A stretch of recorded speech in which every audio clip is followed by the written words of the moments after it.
지금 이제 학교 학생들은 학교를 지금 순차적으로 가고 있습니다. 1, 2학년들도 이제 지난주부터 이제 학교를 가고 있지요. 근데 이제 아이를 보내고도 좀 불안한 감이 사실은 없잖아 있습니다. 이게 참 코로나가 이게 잘 안 되네요. 금방 없어지지가 않고 또 백신이 좀 나오고 치료제가 있어야 조금 안심이 될 텐데 아직 그러지 못하다 보니까 좀 서로 좀 더 조심하고 좀 이렇게 주의를 기울여야 될 것 같습니다. 교육부에서 매년 이제 학생들의 희망 직업을 이제 조사를 합니다. 작년 이제 초등학교 희망 직업 순위를 보니까 1위가 운동선수고 2위가 교사, 3위가 크리에이터, 4위가 의사, 5위 요리사, 6위 프로게이머, 7위는 경찰, 8위는 법률 전문가, 9위는 가수, 10위는 뷰티 디자이너 순으로 이제 나타났다고 합니다. 여기 보면 1위 운동선수는 누구 때문에 운동선수 되고 싶어 할까요? 제가 볼 때 아마 손흥민 때문이 아닌가라는 싶은 생각이 들어요. 제 조카도 이제 축구 선수 되고 싶다 그러고 저희 아들도 하여튼 그런 얘기를 좀 몇 번 했으니까. 그리고 크리에이터 같은 경우는 이제 유튜버라고 합니다. 이렇게 조카가 이제 너 뭐가 되고 싶니?라고 얘기를 하던 걸 들었는데 5학년, 6학년 정도가 되면 유튜버가 되고 싶답니다. 게임 유튜버가 되어서 돈을 좀 많이 벌고 그 다음에는 축구를 해서 축구 선수가 된 다음에 한 35살까지 축구 선수 한 이후 그 후에는 요리사가 되고 싶다라고 한 얘기를 하더라고요. 요 세 가지가 지금 요 순위에 다 들어가죠. 그만큼 아이들이 저는 좋아하는 이제 직업들이다라는 생각을 해보게 됩니다. 중학생 1위는 교사입니다.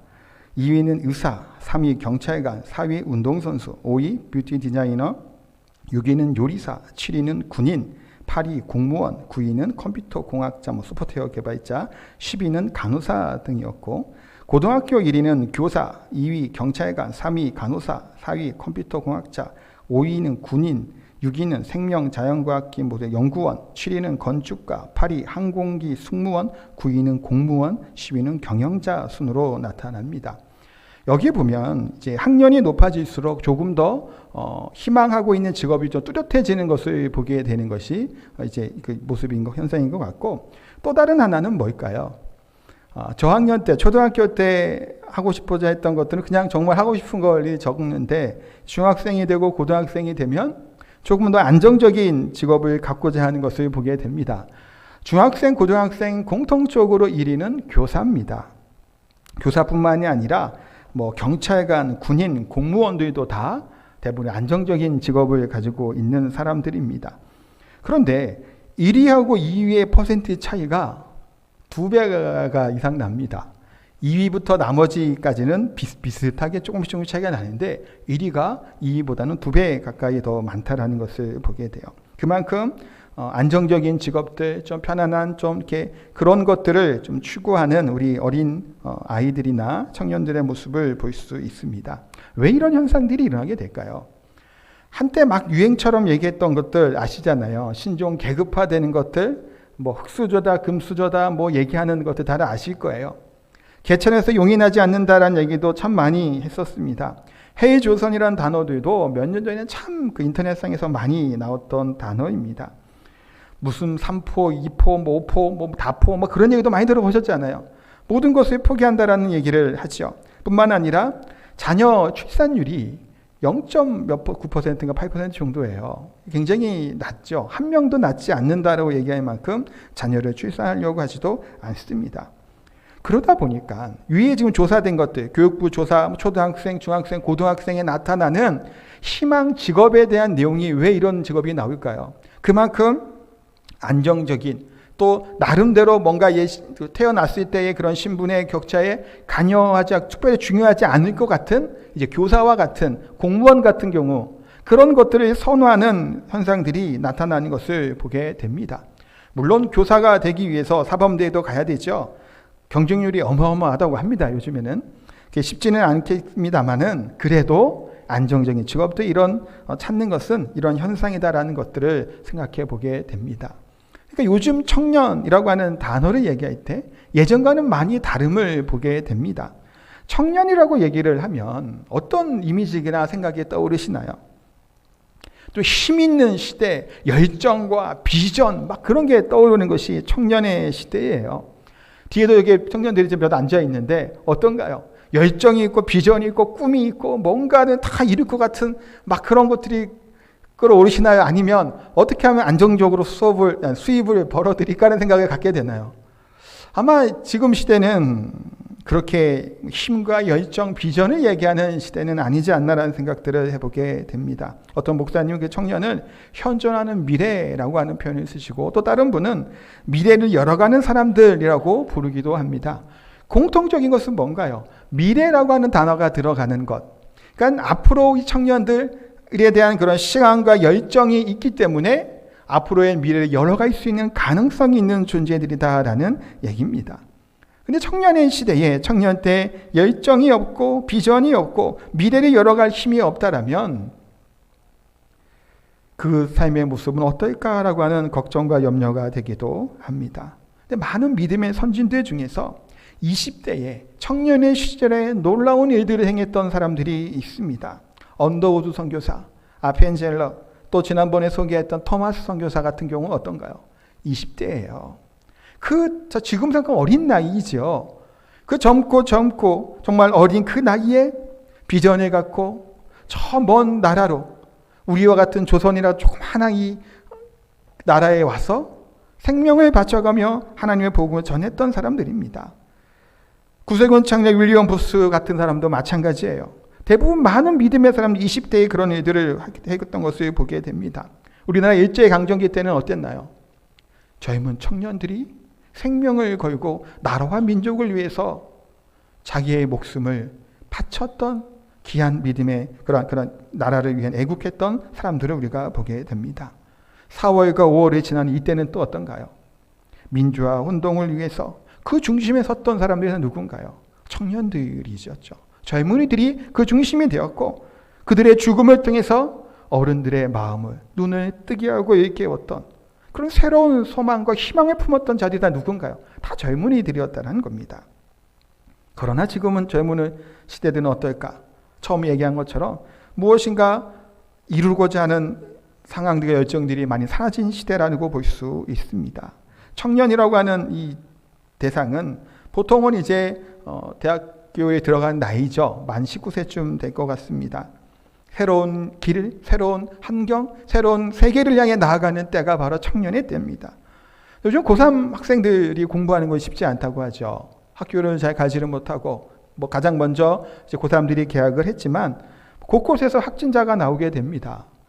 그래 염려가 되지 않을 수 없습니다. 준비하고 앞으로 고3들은 사회에 나가고 새로운 세상으로 나가는 이 걸음을 디뎌야 되는 그때에 이 코로나 사태로 해서 얼마나 그들의 마음이 어렵고 상심이 될까라는 것을 우리가 너무나 잘 알고 있습니다. 희망을 노래하고 희망을 말해야 될 때임에도 불구하고 지금 희망을 이야기하기가 쉽지 않은 시기라는 겁니다. 청년들만이 그렇지 않죠. 우리 또한 마찬가지입니다. 지금 되어지는 이 현상들이나 상황들을 볼 때 요즘 같은 어려운 시기에 이것을 돌파할 수 있는 방법들을 우리가 골똘하게 되는 겁니다. 어떻게 나아가야 될지 또한 우리 말씀을 통해서 그래서 위로와 소망을 받는 시간이 되기를 소원합니다. 오늘 본문은 나인성이라고 하는 곳을 배경으로 하고 있습니다. 11절 말씀을 한번 같이 또 읽어보도록 하겠습니다. 그 후에 예수께서 나인이라는 성으로 가실새 제자와 많은 무리가 동행하더니 예수님께서 나인이라고 하는 성으로 갈 때 제자들이 우르르 같이 몰려서 지금 그 성으로 가던 중이다라고 말씀을 합니다. 또 12절이에요. 12절도 한번 읽겠습니다. 성문에 가까이 이르실 때에 사람들이 한 죽은 자를 메고 나오니 이는 한 어머니의 독자요 그의 어머니는 가부라. 그 성에 많은 사람도 그와 함께 나오거늘. 자, 이 청년이에요. 우리 14절에 보면 청년아 일어나라라고 말씀을 하시죠. 청년인데 가부의 아들이고 독자라고 소개하고 있습니다. 그 당시 가부들은 어땠을까요? 구약에도 항상 구제해야 될 대상이 고아와 가부입니다. 그들은 사회적인 정말 약자이고 빈곤층이었고 어떻게 스스로의 힘으로 뭔가를 할 수 없는 그런 처지에 처했던 사람이 고아와 가부예요. 지금이야 여성들이 많이 그런 사회적 진출도 많이 하고 할 수 있는 일도 많았지만 당시 고대 시대를 생각을 해보면 여성들이 할 수 있는 일은 사실 많지가 않습니다. 왜냐하면 육체적인 일들이 주를 이루는데 여성의 힘으로, 어린아이의 힘으로 그것을 이루는 것은 어렵지요. 그래서 그들은 구제해야 되고 도와줄 존재로 성경은 이야기를 합니다. 그러니 가부가 되었고 또 얼마나 그 여인의 삶의 모습들이 고단하고 힘들었을까라는 것을 우리가 너무나 잘 알 수 있습니다. 아마 극심한 가난이 있었고 고통 가운데 이 여인은 눈물을 흘렸던 날이 하루 이틀이 분명히 아니었을 겁니다. 그랬던 이 여인에게 희망은 누구였을까요? 이 아들이죠. 소망을 잃어버릴 것 같은 지금 자신에게 이 아들이 장성하여지기를 소원하고 기다렸을 겁니다. 그래서 마음을 다하고 힘이 다해서 이 아이를 어떻게 하면 잘 키워낼까 노심초사한 정성을 다해서 아이가 이를 키워냈을 거예요. 그런데 보세요. 이 아이가 청년이 되었고 성인이 되었습니다. 청년아 불렀으니까 분명히 성인이 된 거겠죠. 그런데 이 나이가 되었을 때 어땠을까요? 이제 우리 집에도 희망이 생겼구나. 내 이 아들이 이 집안의 기둥과 같이 든든하게 서서 우리 가문을 이끌어가겠구나라는 희망을 가졌을 겁니다. 아마 이 아들이 장성한 것으로 인해 위로와 힘을 얻었겠죠. 그런데 지금 오늘 본문의 도대체 어떤가요? 그 아들이 죽은 겁니다. 하나밖에 없었던 이 아들이, 그 아들만 바라보고 그 아이들을 키웠던 이 어머니, 그 눈물이 마르지 않았을 겁니다. 더 이상 흘릴 눈물이 없을 만큼 애통하고 비참한 가운데, 비통하는 가운데 아마 이 아들의 장례를 치렀을 거예요. 동네 사람들은 어땠을까요? 남편을 먼저 장례를 치렀겠죠, 같이. 그리고 나서 아들이 또한 죽어나간 겁니다. 함께 애통하는 마음으로, 안타까운 마음으로 같이 장례를 준비하였을 겁니다. 그러니 많은 무리가 함께 장례를 준비하는 것이라고 성경은 이야기해요. 그런데 이 사람의, 이 아들의 죽음에 이 가부의 안타까움만 생각이 들었을까? 또 다른 말이 분명히 있었을 겁니다. 같은 모습을 보고 또 다른 생각과 말들은 무슨 말이 있었을까요? 저 여자 팔자가 왜 이렇게 쓰냐는 얘기도 했겠죠. 옛날에도 이런 얘기 했잖아요. 남편이 일찍 죽으면 남편 잡아먹는 여자라고 하는 말도 안 되는 말들이 있어 왔던 것처럼 동일했을 겁니다. 여기저기 수군거렸을지도 모릅니다. 하나밖에 없는 아들조차 떠나보내니 그 여인의 죄, 이 여인의 죄가 얼마나 컸겠냐라는 얘기도 혹시 했을지도 몰라요.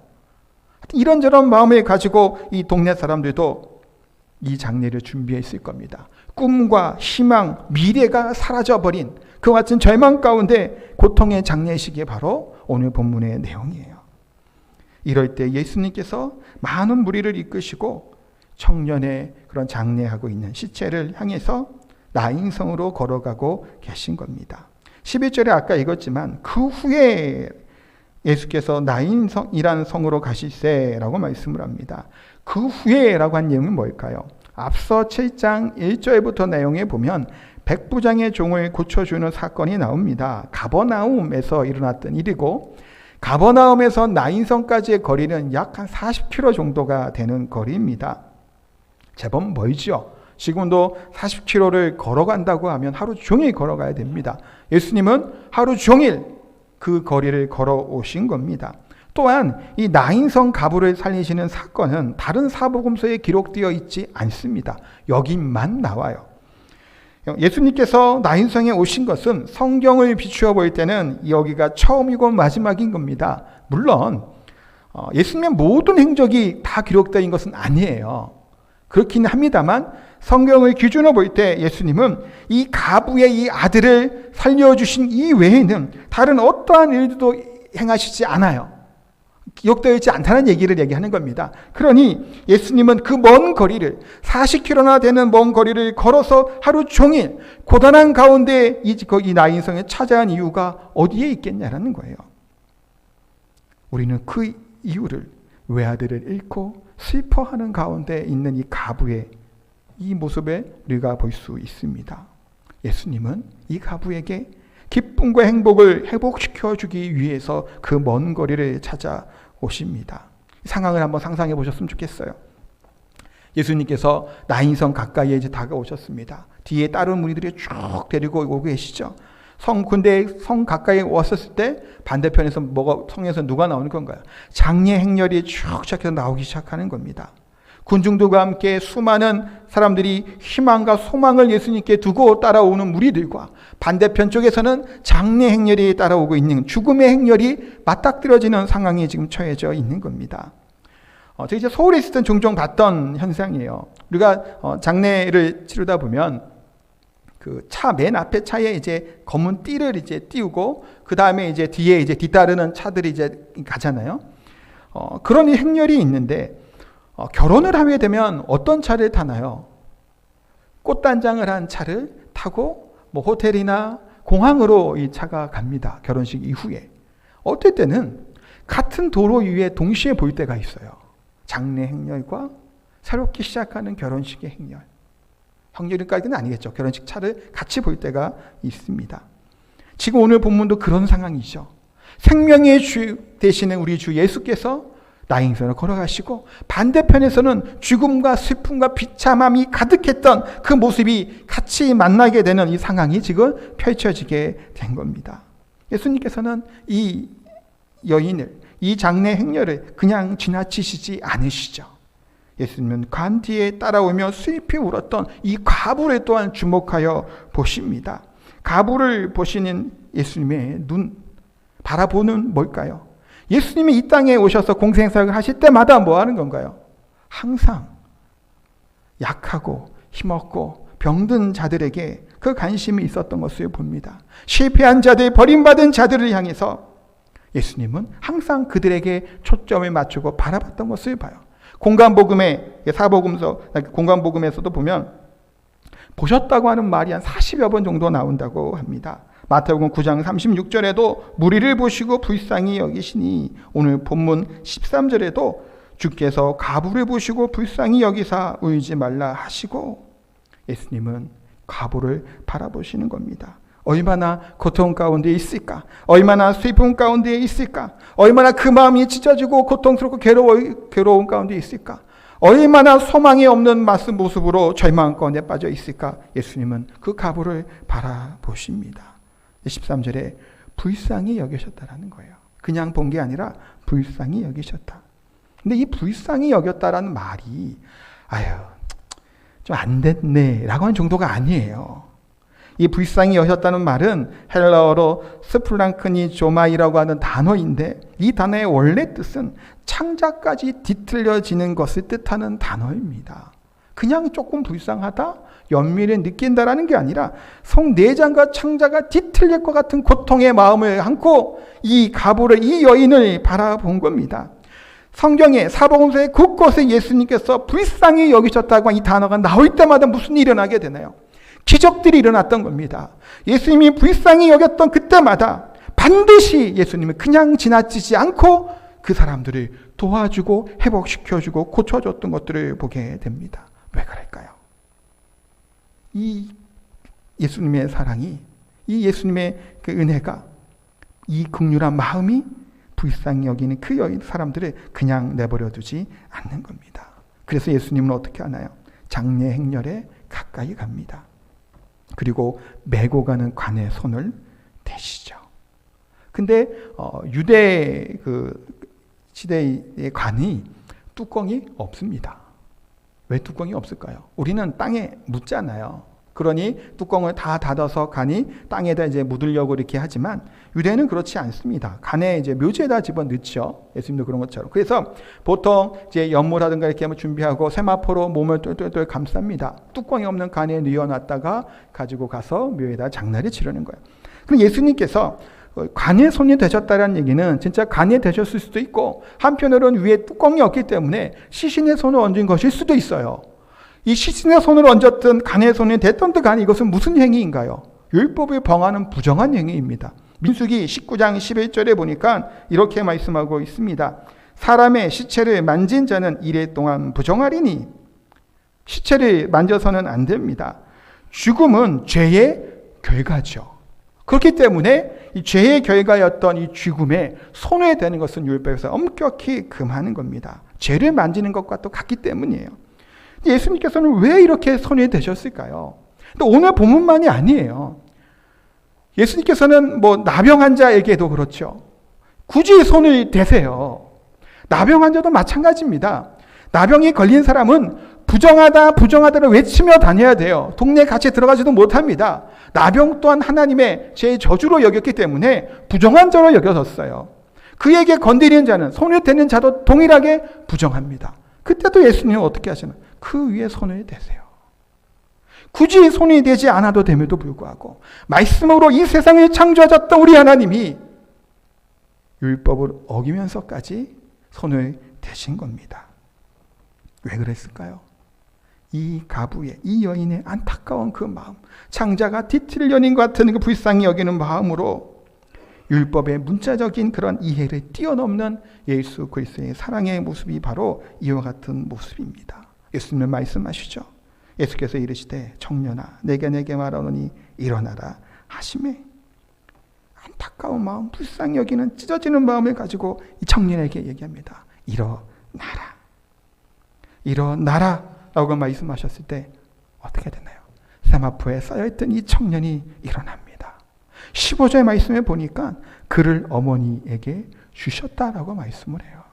죽었다가 살아난 청년이 어머니 품에 가는 것은 어찌 보면 당연하지요. 그럼에도 불구하고 성경은 어머니에게 다시 줬다고 이야기를 하고 있습니다. 예수님은 이렇게 청년에게 얘기하지 않았어요. 죽었다가 살아났던 이 청년에게 나를 따라오너라라고 말씀하시지 않은 겁니다. 뭐라는 걸까요? 어머니에게 돌아가라는 거예요. 가서 뭐 하라고요? 그를 봉양하고 그 어머니의 슬픔과 애통, 절망, 좌절 가운데 있었던 네 어머니를 모시고 잘 보살필 것에 대해서 말씀하고 있습니다.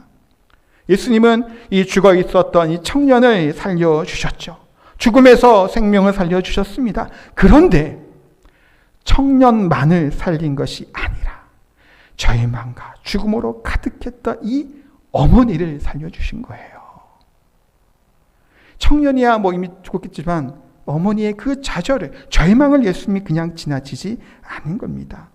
이는 절망 가운데 휩싸였던 가부에게 희망과 소망과 미래를 열어주시는 하나님의 역사이고 은혜라는 겁니다. 일어나라고 하는 말씀 가운데 우리에게는 뭘까요? 영적으로 잠자던 우리의 영혼이 깨어나고 일어나기를 하나님이 원하시는 겁니다. 또한 이 일어난다고 하는 말 속에는 포함되어 있는 의미가 있는데 뭐냐면 다시라고 하는 말이 들어있어요. 다시 일어나라. 뭐에서부터? 낙심의 자리에서 다시 일어나라. 좌절과 원망, 불평에서 다시 일어나라라는 겁니다. 고통 속에서, 희망이 없는 절망 속에서 다시 일어나라라고 말씀합니다. 사랑하는 성도 여러분, 청년들에게, 또 우리 성도들에게 동일하게 말씀하고 있는 겁니다. 비전이 없고 꿈이 없고 소망이 없는 절망과 있는 청년들을 향해 일어나라고 말씀하시고, 또 우리의 처해 있는 환경들, 풀리지 않는 이런 어려움 가운데 있은 우리들에게도 동일하게 말씀하시는 겁니다. 일어나라라고 말씀하고 있습니다. 희망과 소망을 다시금 품을 것에 대해서 말씀하고 있습니다. 외국 투자자였던 어떤 분이 한국 청년들의 미래를 매우 걱정하는 발언을 했다고 합니다. 왜 그러냐면 청년들이 공시생들이 많다라는 겁니다. 아까 처음에 얘기했던 희망 조사에도 보면 알 수 있었죠. 공무원이 되는 것, 교사가 되는 것, 그런 것들에 향해 간다라는 겁니다. 그 얘기는 뭘까요? 청년들이 열정과 비전이 없다면 이 사회가 더 나은 미래의 모습으로 나아가기가 힘들다라고 하는 모습으로 진단을 한 겁니다. 우리가 때로는 그런데 실수할 수 있습니다. 넘어질 수 있지요. 뭔가를 도전하기 두려울 수 있어요. 왜 두려운가요? 실수할까봐, 넘어질까봐, 패배할까봐 두려운 겁니다. 그런데 부끄러운 것은 뭘까요? 패배하는 것이 부끄러운 것이 아니지요. 넘어지는 것이 부끄러운 것도 아닙니다. 그런데 넘어지고 패배했는데 일어나지 못하고 좌절하고 낭망하여 있는 것이 부끄러울 뿐이에요. 후나이 유키오라고 하는 사람이 셀프 매니지먼트에서 이렇게 얘기를 했답니다. 일단 도전해보고 실패하는 것은 부끄러운 일이 아닙니다. 오히려 도전해 보려고도 하지 않은 것이 부끄러운 일입니다. 어떤 일이든 부끄러워하지 않는 사람은 나이와 상관없이 젊은이라고 말할 수 있습니다. 라고 했대요. 실패하는 것 부끄러운 일이 아니라는 겁니다. 넘어지는 것 아니죠. 그러나 성공 시도조차 하지 않는 것은 창피하고 부끄러울 뿐이라는 겁니다. 우리는 늘 넘어지죠.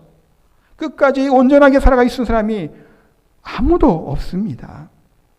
엘리야를 잘 아실 거예요. 엘리야가 누군가요? 불의 선지자입니다. 능력의 선지자입니다. 그런 엘리야가 로뎀나무 아래에서 뭐라고 하나요? 하나님께 죽기를 간청하고 구합니다. 그 전에 있었던 갈멜산에서의 능력의 선지자는 더 이상 없는 겁니다. 불의 선지자는 더 이상 없는 거예요. 뭐 어떤 사람이 있나요? 낙심하고 좌절하고 비참한 가운데 그 가운데 그냥 엎드려 있고 누워있는 연약한 한 인간만이 그곳에 있었을 뿐입니다. 바알과 아세라의 선지자, 그들은 모조리 다 죽였던 그 열정은 다 사라지고 버리고 없습니다. 그들을 다 죽이고 하늘에서 불이 내려오고 피가 오게 되는 놀라운 이적들이 일어났으나 결과는 어떻게 됐나요? 이세벨이 자기를 죽이려고 쫓아옵니다.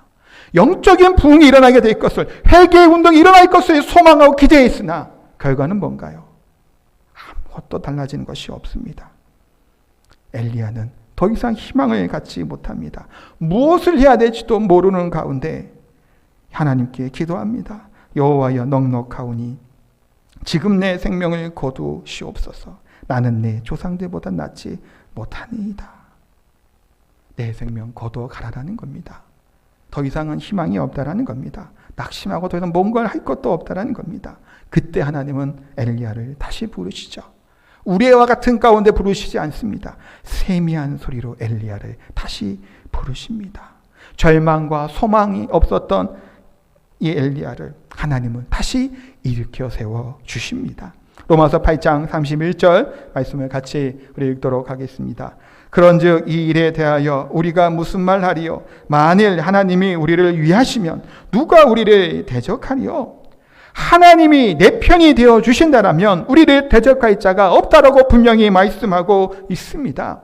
악한 마귀와 사탄들은 뭐 할까요? 우리를 해방하죠. 우리를 유혹하고 넘어뜨리려고 합니다. 우리가 다시금 일어나지 못하게 방해합니다. 우리를 정죄하죠. 참수하고 해방하는 존재들입니다. 지금 우리의 현실이 어떤가요? 코로나로 인해 경제적인 위기와 위축이 일어나고 있습니다. 계약을 하였으나 혹시나 어떻게 될까 걱정과 연연이가 되죠.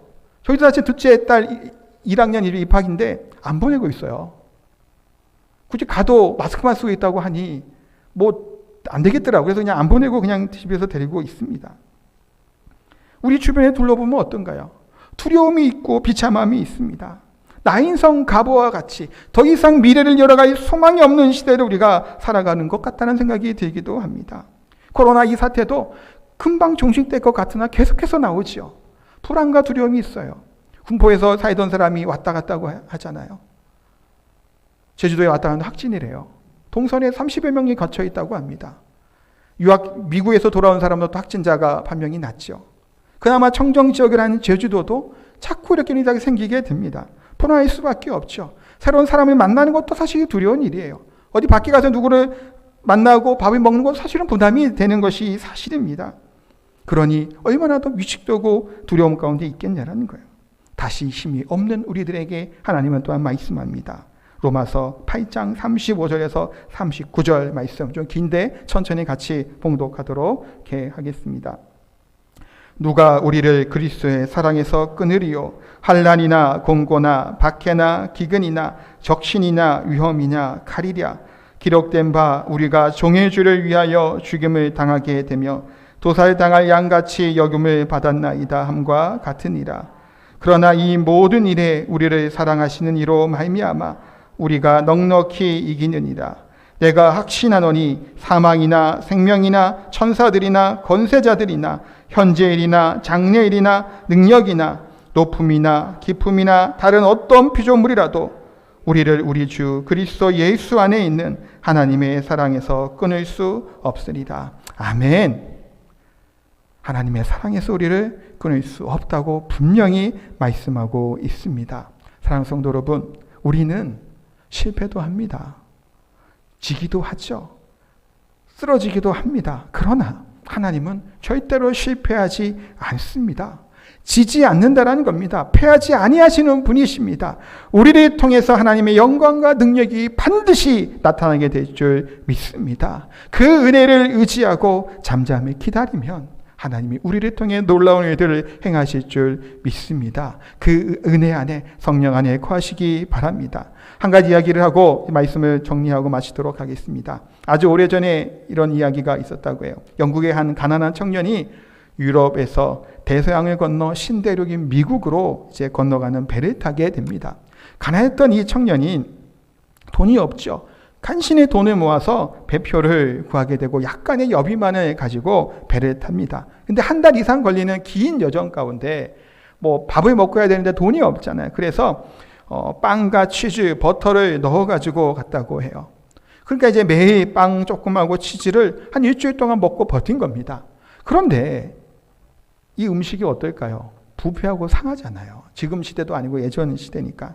그러니까 도저히 곰팡이 나오고 해서 먹을 수가 없는 겁니다. 배를 줄이고 참고 있는데 도저히 안 되니 식당에 찾아가서 이야기를 합니다. 동전을 찾아보니까 돈이 조금 이렇게 먹을 정도는 되는 거예요. 그래서 이렇게 가슴 졸이는 마음으로 이 식당 주인에게 얘기했답니다. 미안합니다. 맛있는 음식 냄새에 시장길에 참을 수가 없어서 좀 이렇게 먹으려고 한다고. 그러니까 제일 싼 음식을 주문하고 값이 얼마입니까? 라고 물어본 겁니다. 그랬더니 이 식당 주인이 당황하면서 이렇게 말을 했대요. 아니 그게 무슨 말입니까? 당신이 산 배표에는 이미 식사 대금이 다 치러져 있는 걸 몰랐단 말입니까? 라고 했다는 얘기예요. 웃지 못할 이야기죠.